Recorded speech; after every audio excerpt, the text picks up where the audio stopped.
Halo pemirsa, kembali lagi di One News Bola akhir pekan. Timnas Indonesia resmi masuk pot 3 drawing babak 4 kualifikasi Piala Dunia 2026. Garuda jadi satu-satunya tim di luar 100 besar ranking FIFA, serta siap buat kejutan dan merebut satu tiket langsung ke Piala Dunia melalui grup neraka. Informasi lainnya pemirsa, Real Madrid dikabarkan telah mencapai kesepakatan dengan FIFA untuk menjadikan Stadion Santiago Bernabeu sebagai venue final Piala Dunia 2030. Momen bersejarah ini akan jadi puncak turnamen yang digelar di 3 negara, Spanyol, Portugal, dan Maroko. Pemirsa, inilah One News Bola akhir pekan selengkapnya.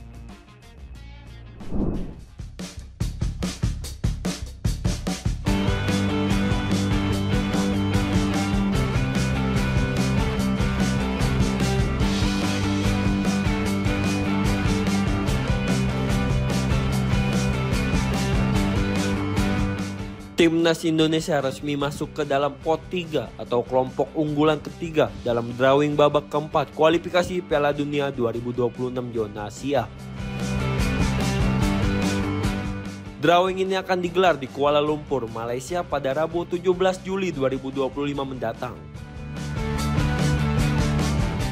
Konfederasi Sepak Bola Asia atau AFC dalam pernyataan resminya Jumat 11 Juli 2025 menyebut bahwa dua tuan rumah babak keempat yakni Qatar dan Arab Saudi menempati pot 1 sebagai unggulan utama. Kedua negara ini memiliki peringkat FIFA tertinggi di antara peserta grup ini, yakni Qatar di posisi ke-53 dunia dan Arab Saudi di peringkat 58. Sementara itu, Irak peringkat 59 dunia dan Uni Emirat Arab peringkat 66 mengisi pot 2. Sedangkan Indonesia tergabung di pot 3 bersama Oman yang kini berada di posisi ke-79 FIFA. Indonesia menjadi satu-satunya negara di babak keempat yang menempati peringkat di luar 100 besar FIFA, yakni di urutan ke-118.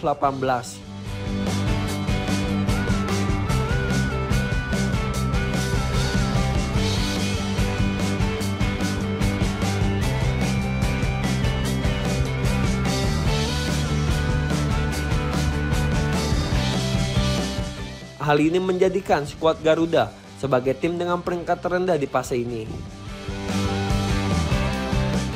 Di babak keempat, kualifikasi Piala Dunia 2026 akan digelar di 2 negara yaitu Qatar dan Arab Saudi pada Oktober mendatang. 6 tim yang lolos akan dibagi ke dalam 2 grup, masing-masing berisikan 3 tim. Format kompetisi cukup ketat, di mana hanya juara grup yang akan otomatis melaju ke putaran final Piala Dunia 2026. Sementara 2 runner-up grup akan bertemu di babak kelima dalam format 2 leg untuk memperebutkan 1 tiket ke babak playoff antar konfederasi melawan wakil dari benua lain.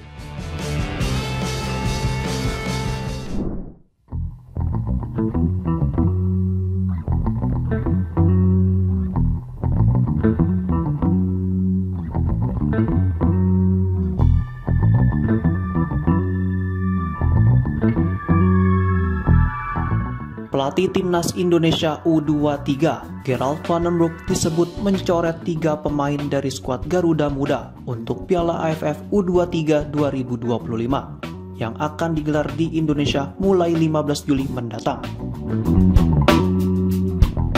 Timnas U23 sendiri telah memulai pemusatan latihan sejak Juni lalu sebagai bagian dari persiapan turnamen.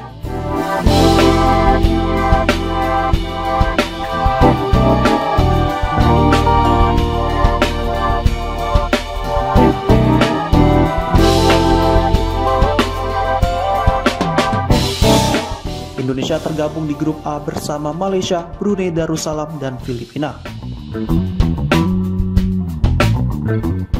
Dari 30 pemain yang dipanggil pada tahap awal, 2 penjaga gawang yaitu Husna Al-Malik dan Seva Sanggasi langsung tereliminasi di awal pemusatan latihan.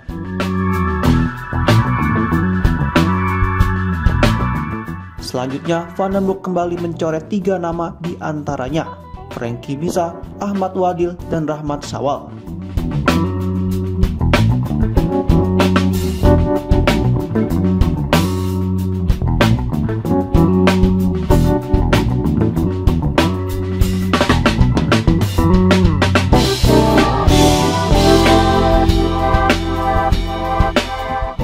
Dengan demikian, jumlah pemain kini tersisa 25 orang. Namun, sesuai regulasi turnamen, hanya 23 pemain yang dapat didaftarkan. Itu berarti 2 nama lagi akan dicoret sebelum turnamen dimulai. Salah satu posisi yang kemungkinan akan dikurangi adalah penjaga gawang, mengingat saat ini masih ada 4 kiper tersisa, yakni Dava Fasha, Cahya Supriyadi, Erlangga Setio, dan Muhammad Ardiansyah. Minimnya jam bermain di level klub menjadi salah satu faktor yang berpotensi menentukan siapa yang akan dicoret di daftar akhir skuad Garuda Muda.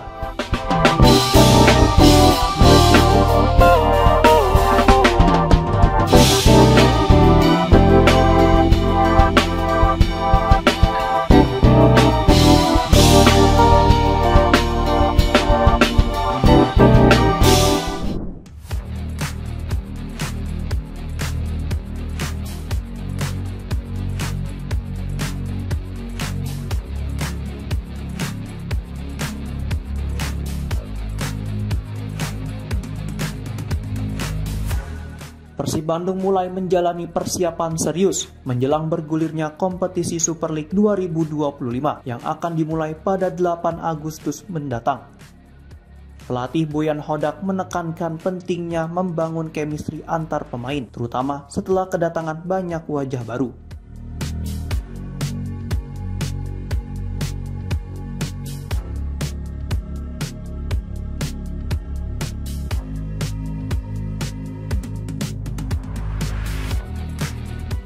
Ditemui di lapangan pendamping Stadion Gelora Bandung Lautan Api, Hodak mengakui bahwa kekompakan tim belum terbentuk sepenuhnya karena skuadnya mengalami perombakan besar. Total 16 pemain sudah dipastikan hengkang dan Persib mendatangkan 11 pemain anyar. Dari 11 rekrutan baru tersebut, 3 diantaranya merupakan pemain lokal, yakni Sadil Ramdhani, Alhamra Hehanusa, dan Alfreandra Dewangga. Sementara 8 lainnya adalah pemain asing, yakni Adam Prezibek, Julio Cesar, Patricio Matricardi, Luciano Guechochea, William Marsilio, Berguinho, Willam Barros, dan Ramon Tanque.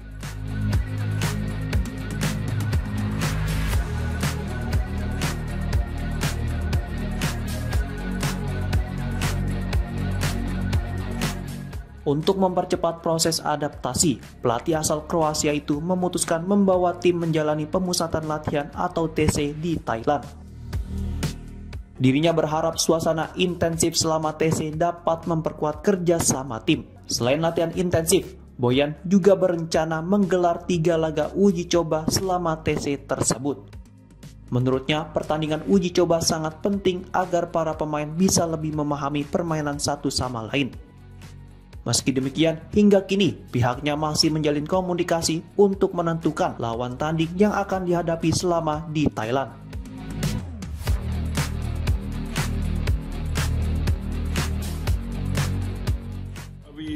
Number one is we have a big number of new players, so we need to have some bonding.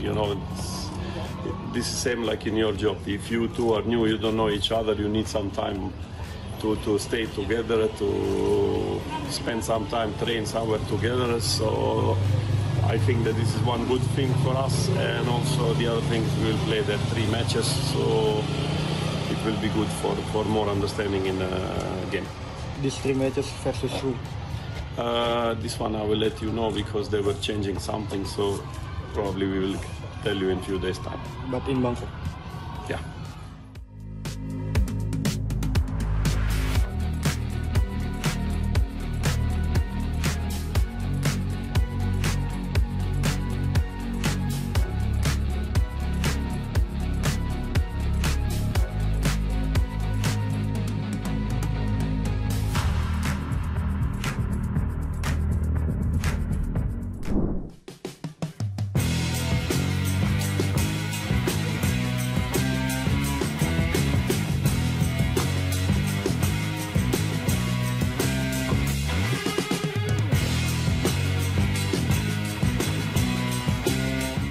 Bek tangguh timnas Indonesia Justin Hubner akhirnya buka suara soal masa depannya usai dikaitkan dengan sejumlah klub Liga Indonesia.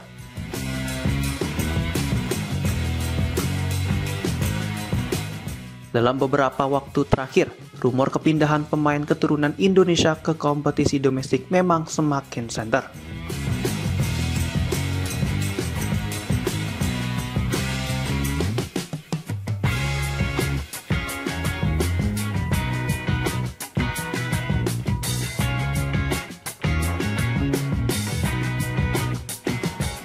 Setelah Jordi Amat resmi bergabung dengan Persija Jakarta dan Rafael Struijk disebut-sebut akan merapat ke Dewa United, nama Justin Hubner juga sempat dikaitkan dengan Bali United.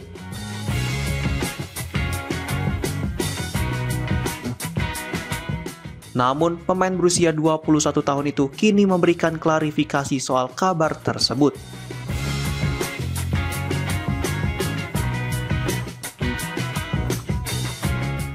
Menurutnya, fokus utama saat ini adalah tetap melanjutkan karir di Eropa, terutama setelah kontraknya tidak diperpanjang oleh Wolverhampton Wanderers U21.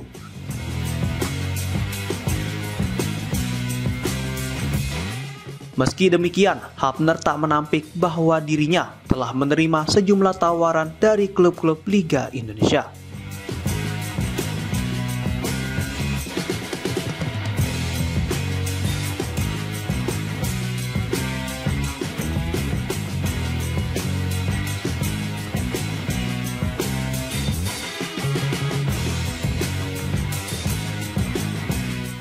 Dirinya pun menyampaikan apresiasi atas minat tersebut. Namun untuk saat ini prioritasnya adalah bertahan di Eropa dan mencari tantangan baru di benua biru.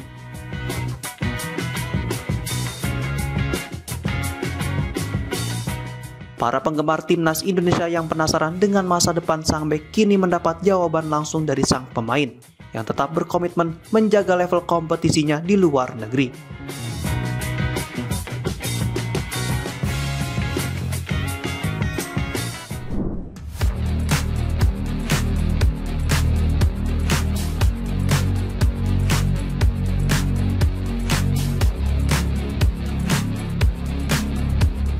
Theo Hernandez resmi bergabung dengan klub raksasa Arab Saudi Al Hilal dengan kontrak berdurasi 3 tahun. Kepindahan bek asal Prancis itu diumumkan secara resmi pada Kamis 10 Juli 2025. Dirinya akan mengenakan nomor punggung 19, sama seperti saat membela AC Milan. Menurut laporan dari berbagai sumber, Al Hilal membayar AC Milan sebesar 25 juta euro untuk transfer Hernandez.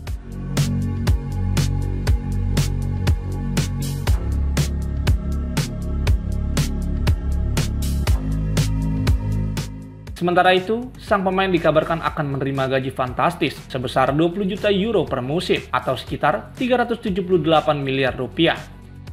Harga transfer yang relatif rendah disebabkan kontrak Hernandez di Milan hanya tersisa 1 musim. AC Milan disebut enggan memenuhi permintaan kenaikan gaji signifikan, sehingga memilih menjualnya pada musim panas ini menjadi solusi terbaik. Selama 6 musim berseragam rossoneri, Hernandez mencatatkan 262 penampilan, mencetak 34 gol dan 45 assist. Dirinya turut berperan dalam keberhasilan Milan menjuarai Serie A pada 2022 dan Piala Super Italia pada awal 2025.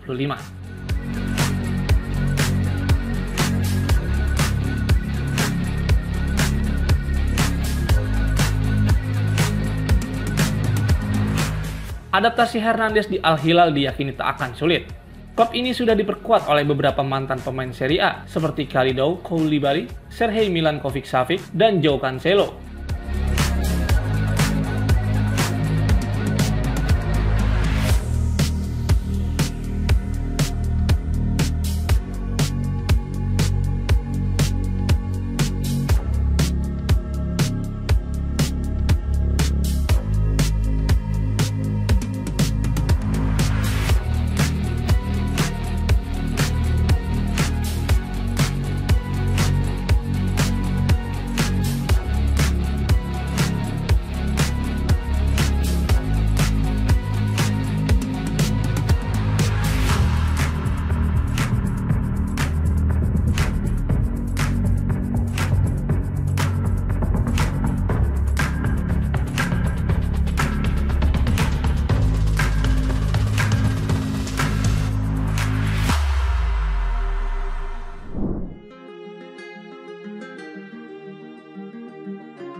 Real Madrid dikabarkan telah mencapai kesepakatan dengan FIFA untuk menjadikan Stadion Santiago Bernabeu sebagai venue final Piala Dunia 2030.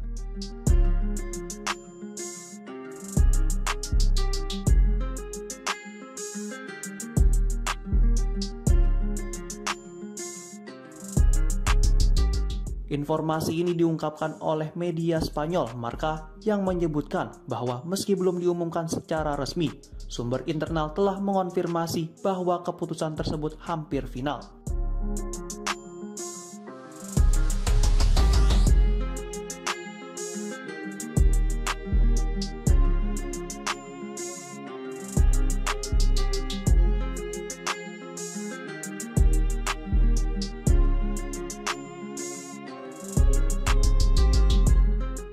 Piala Dunia 2030 akan menjadi turnamen bersejarah karena untuk pertama kalinya digelar di 3 negara berbeda, yakni Spanyol, Portugal, dan Maroko.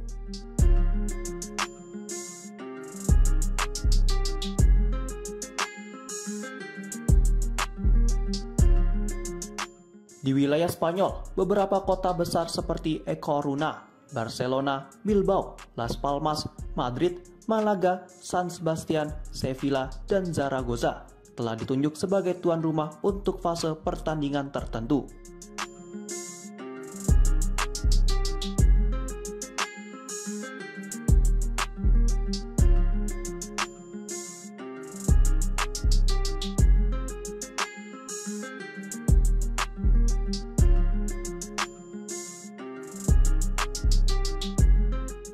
Namun untuk laga puncak, Stadion Santiago Bernabeu di Madrid muncul sebagai kandidat utama.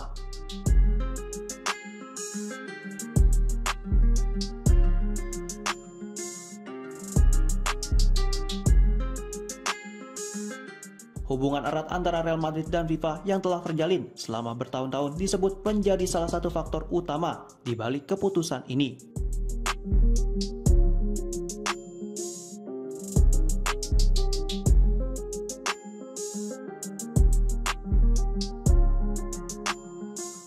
Kerjasama yang solid dan saling menguntungkan antar kedua pihak memperkuat peluang Bernabeu menjadi pusat perhatian dunia pada final Piala Dunia mendatang.